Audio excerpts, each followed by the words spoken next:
game of two halves and in the late match in Group G, New Zealand 1-0 up. Egypt didn't turn up really for the opening 45 minutes. So much better though in the second half. Salah in the heart of everything that was good for Egypt in that second period as they would come from behind. Beat New Zealand by 3-1 to register their first ever victory in the World Cup. Mark Ogden joins us. We'll be talking to Oggy about how Mo Salah has passed it, according to an article we found just before this game. But first... before he scored? Yeah, it literally was before he scored. Robbo, first half, Egypt weren't in this at all. Egypt weren't in it, and you have to say New Zealand's tactics were quite good. Yeah. They got the ball into Wood quite early. They closed the ball down. They stopped Egypt playing. Egypt didn't really have an answer. They were too narrow.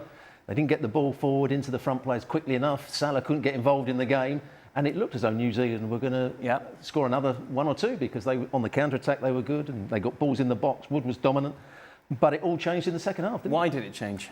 Because they played with more width. They then pressed the ball a little bit higher. New Zealand, when they did go that little bit longer, had no support for Wood. So Egypt had the ball back quicker.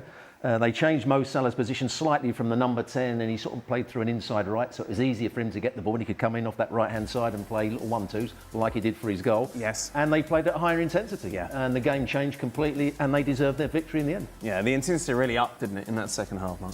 Yeah, and I think, New Zealand are one of those teams that have probably got a half in them. I don't see New Zealand dominate a game for 90 minutes, and Egypt have got better quality players, apart from Salah, they've got Mamouche as well, top-level players, and I think New Zealand just ran out of steam. And the way this group is going, considering the draw that we saw from Belgium earlier on, Egypt take control of it and find to go through to the knockout stages now. Yeah, because Belgium are no great shakes at all, are they? I don't think it's the strongest of groups, if I'm being honest. We saw New Zealand losing a pre-tournament friendly to Haiti, 4-0, kind of tells you... Yes. OK, there probably was a few changes, but kind of tells you where they are. So, yeah, expected a little bit more from Egypt. You saw that in the second half. But yeah, they're in a strong position in this group and Belgium will go through, but, how far they'll go. In fact, how far both these sides will go, I think is a bit of a stretch. But still a little bit of something from Salah in the second half?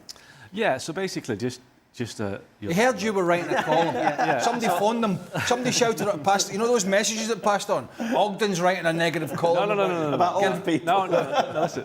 Apart from Lionel Messi, this World Cup has been a tournament where the older outfield players have struggled, whether it's because of the games in the legs or the heat. And obviously Ronaldo was poor in his game. Son's been poor for careers. So today was the day we got De Bruyne and Lukaku playing for Belgium earlier on. We got Salah playing today. So it's a case of let's see how they do.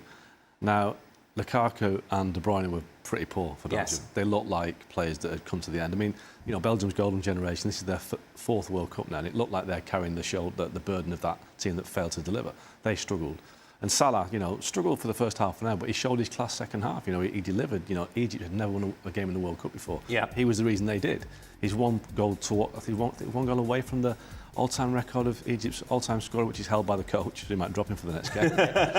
But Salah delivered. But I do think there has been an issue with the older players, and inevitable, really, considering the conditions they're playing in. Did you drop that into the column in brackets? Showed his class in the second. Oh, when you, no. It was all negative. Then you went brackets. Did show a bit of class in the second half. He also had to credit Dan because Dan mentioned, what about Son? Oh yeah, I forgot about him. Wow, you get thrown.